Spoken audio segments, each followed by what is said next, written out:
সম্প্রতি GSC advanced research and review এর প্রকাশিত এক গবেষণায় ঢাকার বায়ু দূষণের উদ্বেগজনক পরিস্থিতির বর্ণনা উঠে এসেছে। এটি জনস্বাস্থ্য ও ঢাকা শহরের অর্থনীতির জন্য মারাত্মক হুমকি হয়ে দাঁড়িয়েছে।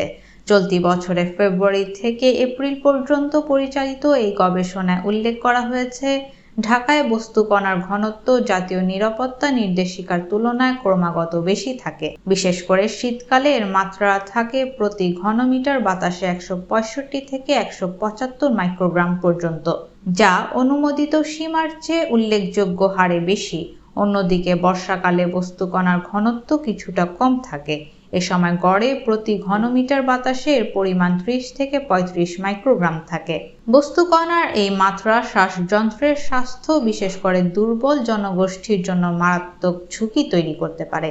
ঢাকার দ্রুত জনসংখ্যা বৃদ্ধি, দীর্ঘমেয়াদী ট্রাফিক জ্যাম এবং শিল্প কারখানার ধোঁয়ার সৃষ্টি করেছে, ফলে শহরের বায়ুর মান আরও খারাপ হয়েছে। গবেষণায় তুলে ধরা হয় কয়লা ভিত্তিক বিদ্যুৎ কেন্দ্র এবং শিল্প দূষণকারী carbon dioxide, nitrogen oxide, sulphur oxide এবং ক্লোরোফ্লোরোকার্বনের মতো ক্ষতিকারক রাসায়নিকগুলো নির্গত করে। এটি স্থানীয় বায়ু দূষণ এবং বৈশ্বিক জলবায়ু পরিবর্তন উভয় ক্ষেত্রেই উল্লেখযোগ্য প্রভাব ফেলে।